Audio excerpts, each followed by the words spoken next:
Good morning. Welcome to mcxcalls.co.in and speedearning.in. Today we are discussing fundamental analysis. देखिए, दो तरह के analysis stock market या commodity market में होते हैं.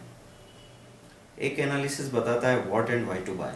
फंडामेंटल एनालिसिस का मतलब है क्या और क्यों खरीदें. मतलब हम उस बिजनेस को या उस कमोडिटी को डिटेल में उसके डिमांड एंड सप्लाई को समझते हैं, तो कमोडिटी में वो फंडामेंटल एनालिसिस कहलाता है. और टेक्निकल एनालिसिस आपको बताता है व्हेन टू बाय. मतलब ट्रेडिंग आप कर रहे हैं, वो चीज़ अच्छी बुरी जो भी है, लेकिन अभी अगले एक घंटे में या अगले दिन में या अगले महीने में कैसे मूव करेगी, तो मैं इसको बाय करूँ या सेल करूँ, ये चार्टिंग से डिसाइड करते हैं. That is technical analysis. हम लोग आज बात कर रहे हैं फंडामेंटल एनालिसिस की. शेयर बाज़ार में सैकड़ों कंपनीज़ के शेयर्स हैं. हम किसे चुनें, ये हमेशा कन्फ्यूज़न रहता है, क्योंकि चयन अगर आपका सिलेक्शन गलत हो गया तो आपका पैसा दुगुना होने के बजाय आधा भी हो सकता है, और ऐसा हुआ ही है. तो शेयर जब आप खरीदते हैं, स्टॉक खरीदते हैं, तो आप किसी बिजनेस में पार्टनर बनते हैं. तो पार्टनर बनते वक्त आपका प्रोसेस क्या होता है. अगर आपका दोस्त आपसे आके कहे कि लाओ 5 लाख रुपया हम पार्टनरशिप करेंगे, तो आप पूछोगे ना क्या करोगे, कैसे करोगे, अगर गड़बड़ हुई तो क्या करने वाले हो, और प्रोडक्ट के बारे में, प्लान के बारे में सब चर्चा करोगे. लेकिन शेयर मार्केट में आदमी गया, वो ब्रोकर से पूछ रहा क्या ले लूँ, तो उसने कहा ये ठीक है, ये भी ठीक है, आपने खरीद लिया. खरीदने के बाद आपको देखा कि अगले दिन वो थोड़ा नीचे आ गया 5-10%, तो आप पूछ रहे हैं क्या करती है कंपनी. तो ये कौन सा तरीका हुआ बाज़ार में निवेश करने का. तो अगर बगैर जानकारी के आपने कोई काम किया है, तो वो निवेश नहीं किया, वो सट्टा है, वो जुआ है, और उसका वैसे ही परिणाम आना चाहिए जैसे जुए का आता है. तो कंपनी हर क्वार्टर में, तिमाही में अपने नतीजे डिक्लेयर करती है. तो मार्च, अप्रैल, जून, जुलाई, सितंबर, अक्टूबर और दिसंबर, जनवरी, ये रिजल्ट्स के मंथ होते हैं. तो ये सारे रिजल्ट्स आपको वेबसाइट्स पर मिलते हैं. NS India, BSindia.com पे भी मिलेंगे. मनी कंट्रोल, एवेट टू वेल्थ है, वहाँ से आपको डिटेल्स मिल जाएगी. टीवी चैनल्स में मिलेंगे, CNBC, TV18 और आपका CNBC आवाज़ है, जी बिजनेस है, NDTV प्रॉफिट है. न्यूज़पेपर्स में मिलेंगे. लेकिन मैगज़ीन में दलाल लिस्टेड कैपिटल मार्केट और फॉर्चून इंडिया जो मैगज़ीन्स होती हैं, उनमें आपको बहुत सिस्टमेटिक तरीके से रिजल्ट स्टडी करने को मिल सकते हैं, क्योंकि वो पूरे क्लासिफिकेशन के साथ एक इंडस्ट्री को समझाते हैं. तो आपको पता लगता है कि ये कंपनी का ये सेल, ये प्रॉफिट, ये पी रेशो, ये PS है, लेकिन कंपेरेटिवली इसके पीयर ग्रुप में ये किस जगह स्टैंड करती है. तो इस पीयर ग्रुप में, इस सेक्टर में हम इसको चुन सकते हैं. तो ये जो स्टडी आप मैगज़ीन में करेंगे, मैगज़ीन आप साल में 4 बार खरीदें, लेकिन बीच बीच में देखते रहने से आपके सीखने का तरीका बहुत सिस्टमेटिक हो सकता है. तो वैसे भी मैं आपको कहूँगा कि जहाँ से जो मिले वो सीखो. सरकारी नज़रिया नहीं होना चाहिए कि बस काम खाना पूरी के लिए कर रहे हैं. उसमें हर तरफ से कोई फिनिशिंग आती हो आपके नॉलेज में, वो कोशिश की जानी चाहिए. अब मैं बात करता हूँ क्या क्या चीज़ें आपको उस मैगज़ीन में देखने को मिलती है या वेबसाइट पे देखने को मिलती है, उसको कैसे समझें, उन टर्म्स को हम लोग डिस्कस कर रहे हैं. सबसे पहले चीज़ होती है कंपनी कोड. आप BSE इंडिया या NSE इंडिया की साइट में जाते हैं, एक चीज़ होती है कंपनी कोड. कंपनी कोड एक पर्टिकुलर 500 या इस तरीके से आपको एक कंपनी कोड मिल रहा है, 6 डिजिट 7 डिजिट का. वो कंपनी कोड यूनिक होता है. रिलायंस के नाम से कई सारी कंपनीज हो सकती है, लेकिन रिलायंस इंडस्ट्रीज़ या रिलायंस इंफ्रा या रिलायंस कैपिटल, इनका एक अलग अलग कंपनी कोड है. तो आपको कोई कन्फ्यूज़न नहीं हो सकता. तो यहाँ पे जैसे आपको स्क्रिप्ट नेम या कोड डालना होता है, तो आप उस शेयर की डिटेल पा लेते हैं. Company code. दूसरी चीज़ होती है सेल्स. कुल एक्साइज ड्यूटी सेल्स टर्नओवर में काम आती है कि कितना बिक्री हुआ एक्साइज के रिकॉर्ड में, वो सेल्स कहलाएगा. फिर दो तरह की कैपिटल होती है, एक होती है इक्विटी कैपिटल, एक होती है मार्केट कैपिटल. तो जो लेटेस्ट इश्यूड कैपिटल है, IPO आया, कंपनी ने लोगों से पैसा जुटाया प्राइमरी मार्केट में, तो जो पैसा कंपनी के पास ऑफिशियली आना चाहिए वो इक्विटी कैपिटल कहलाएगा. और जो मार्केट रेट पे शेयर लिस्ट हुआ और अभी बाज़ार में जो भाव चल रहा है, उसके हिसाब से सारे शेयर्स की वैल्यू कितनी है, मतलब total number of share into market price, वो कहलाता है मार्केट कैपिटल. तो आप हमेशा अखबार में पढ़ते होंगे कि 20,000 रुपये से 20,000 पॉइंट से गिर के सेंसेक्स 19,000 हो गया. तो आपका मार्केट कैपिटल है वो गिर के नीचे आ गया कि ये वाली कंपनी 1 लाख करोड़ की थी, अब इसका कैपिटलाइजेशन गिर के 80,000 करोड़ रह गया है. या 60,000 करोड़ रह गया। इसका मतलब ये नहीं कि कंपनी के बिजनेस में कोई कमी आ गई, वहाँ कोई आग लग गई है। मार्केट वैल्यू कम हो गई है बाजार की। जैसे आप इस मकान के बारे में बात करें, आपने एक मकान खरीद रखा है, अब वो मकान तो जैसा है वैसा है ही, लेकिन मार्केट प्राइस से वो कभी 20 लाख का होता है, फिर कभी 60 लाख का हो जाए, और मंदी अगर आ जाए तो हो सकता है 50-52 में भी ना बिके, तो वो मार्केट प्राइस कहलाएगी। अब आता है प्रमोटर होल्डिंग, कि कंपनी का मालिक कौन, जिसके पास 51% से ज़्यादा की होल्डिंग हो वो मालिक कहलाता है।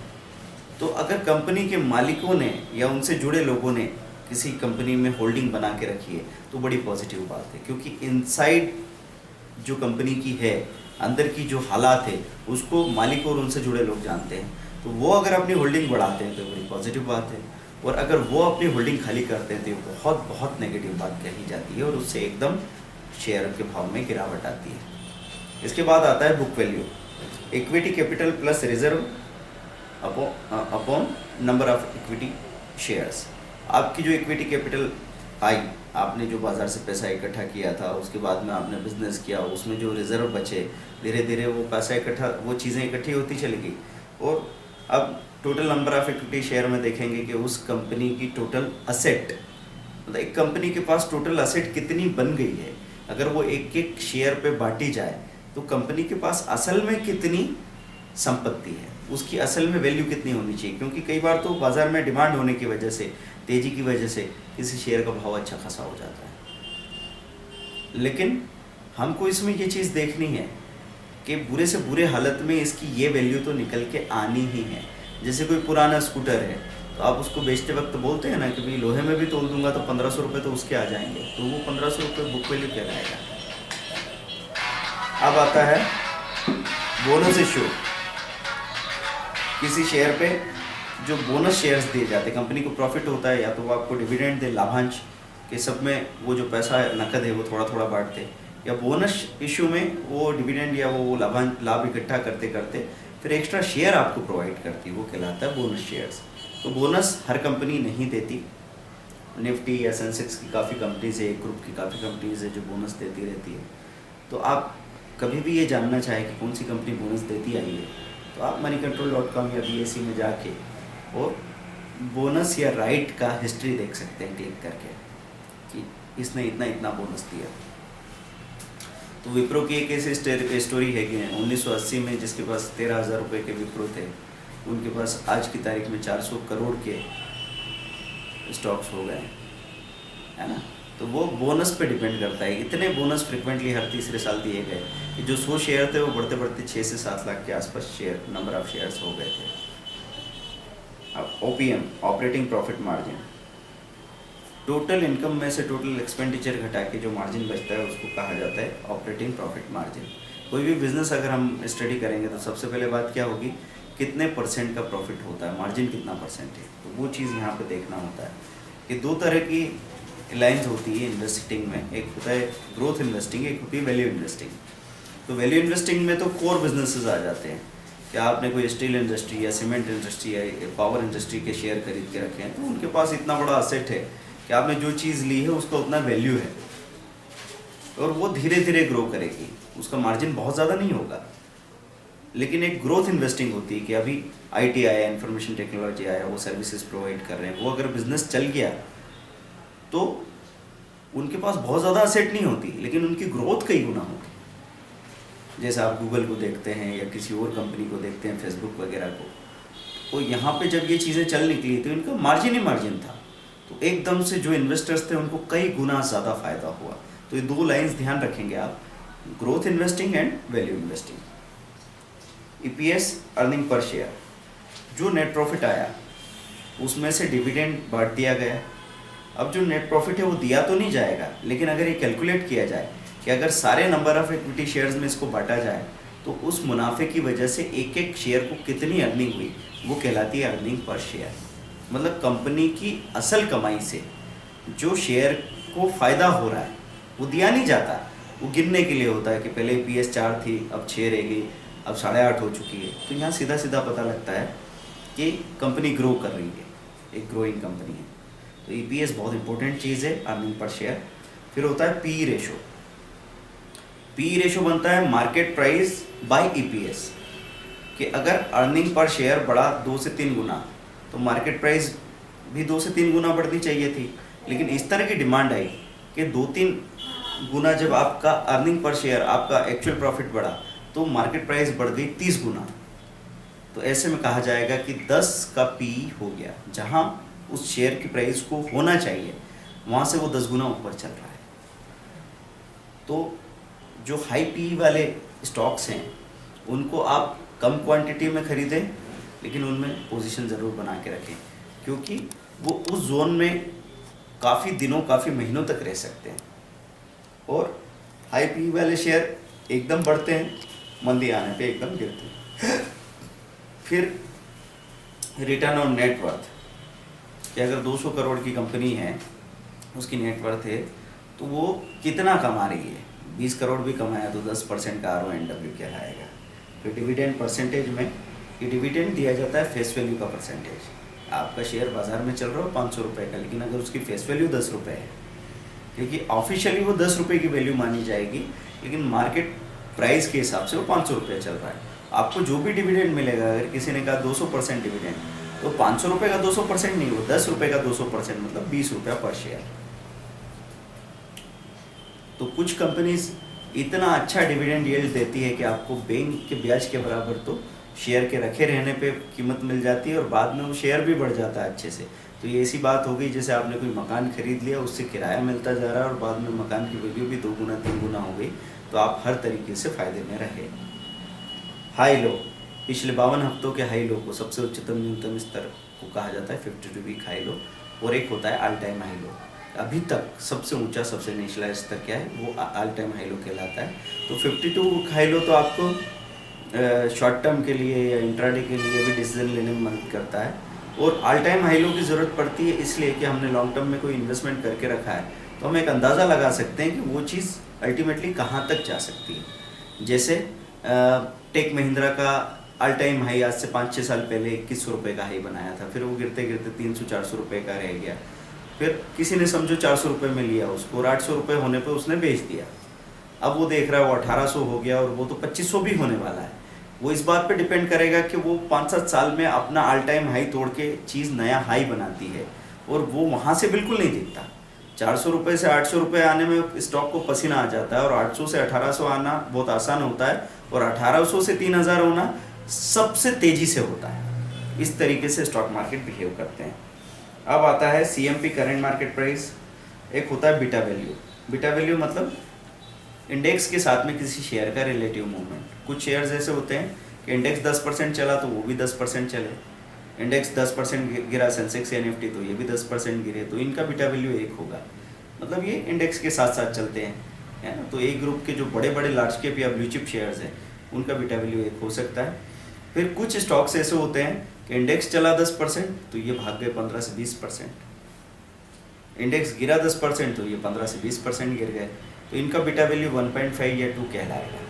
जिनका beta value high beta stocks कहलाते हैं, उनमें स्विंग ट्रेडिंग, मतलब आपने 2-4 दिनों के लिए बॉटम में उठाया और फिर ऊपर बेचा तो ज़्यादा पैसा मिल जाता है। या फिर कॉल पुट के लिए हाई बीटा वाले शेयर्स बहुत बेहतर माने जाते हैं, और ट्रेडिंग के लिए लो बीटा वाले शेयर बुरे माने जाते हैं। इन्वेस्टमेंट के लिए अच्छे हैं। लो बीटा वैल्यू वाले शेयर आपने 5 लाख रुपए लगा के रखे हैं, अब NTPC जैसा कोई डिफेंसिव स्टॉक है, तो आपको 5 लाख का 480 450 देखना मिले 10% तक माइनस है, तब तक तो ठीक है।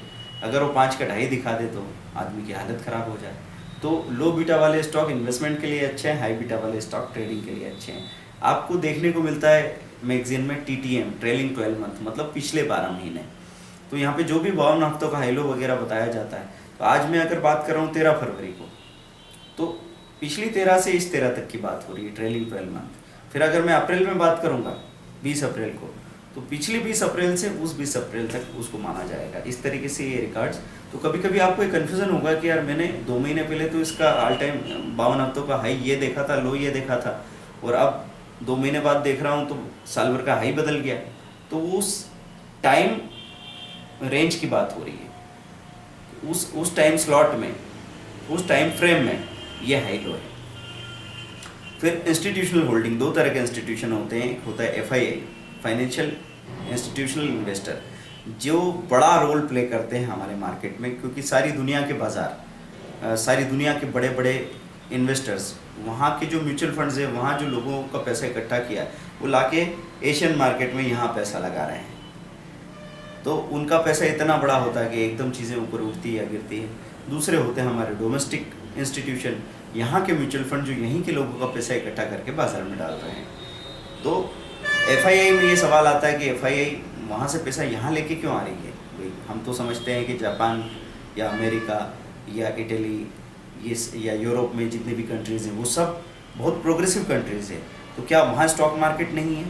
नहीं, वहाँ भी है, लेकिन एक पैसा बढ़ाने वाला इंस्टीट्यूशन तो हमेशा पूरे ग्लोब में ये देखता रहता है कि अभी किस गति से चीज़ें बढ़ेगी।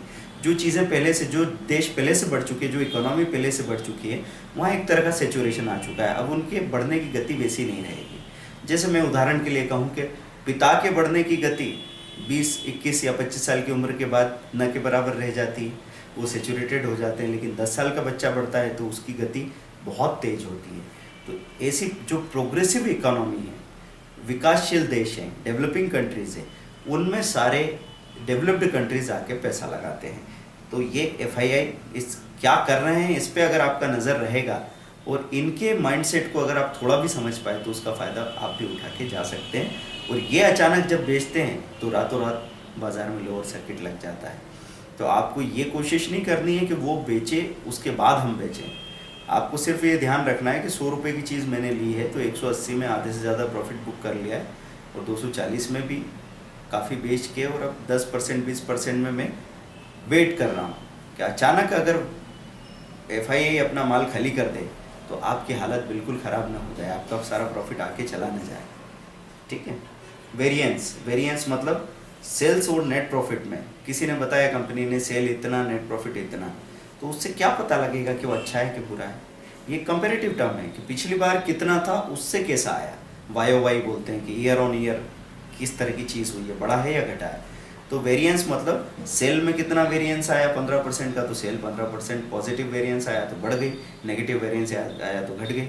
ऐसे ही नेट प्रॉफिट में वेरिएंस आना चाहिए खास तौर से। सेल तो कितनी भी बढ़ जाए तो नुकसान करने वाले की भी सेल बढ़ सकती है, क्योंकि आप 100 रुपये का शर्ट लेके आए और 95 रुपये में बेच रहे हैं, जितना ज़्यादा बेचेंगे उतना ज़्यादा नुकसान होगा। तो मेन चीज़ होती है नेट प्रॉफिट कितना बढ़ा। तो वेरिएंस यहाँ पे देखा जाता है। नेगेटिव वेरिएंस कंपनी के लिए अच्छा नहीं माना जाता है। कहीं कहीं पे आपको रिजल्ट्स में यू लिखा होता है। यू का मतलब होता है अनऑडिटेड, मतलब अभी ये टेंटेटिव आंकड़े हैं, जब ऑडिटेड आंकड़े आएंगे तो बिल्कुल फिक्स रियल एक्चुअल आंकड़े आप देखने को मिलेंगे। फिर होता है एक्स बोनस के बाद की प्राइस, CB बोनस के पहले की प्राइस।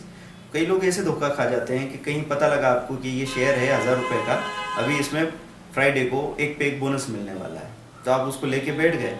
अब उसमें बोनस मिलने तक एक मूवमेंट आ सकता है कि वो 1000 का 1100 आए, तो उस वक्त बेच के आपको बाहर हो जाना चाहिए। पर जो अनजान लोग हैं वो बैठे रहते हैं, तो उनको लगता है 1000 के 2000 हो जाएंगे। ऐसा नहीं है। जब 1000 रुपये का शेयर बोनस दिया जाएगा तो 500 साढ़े 500 रुपये का रह जाएगा और वो गिर के फिर 450 भी हो जाएगा। तो ये चीज़ हमको देखनी है कि बोनस का जो फ़ायदा है वो लंबे समय में मिलता है। जब आप उसको होल्ड करके रखते हैं और जब आपके 100 शेयर 1000 शेयर हो जाते हैं, तब इधर संख्या और उधर भाव रेट दोनों में आपको ग्रोथ मिलती है और वो ग्रोथ मल्टीप्लाई होकर और कई गुना हो जाती है। तो बोनस का फ़ायदा वहाँ मिलेगा। कुछ चीज़ें आपको देखने को मिलेगी रिकमेंडेशन में, B buy, H hold, S sell, SW switch, और एक होता है BTST buy today sell tomorrow, STBT sell today buy tomorrow.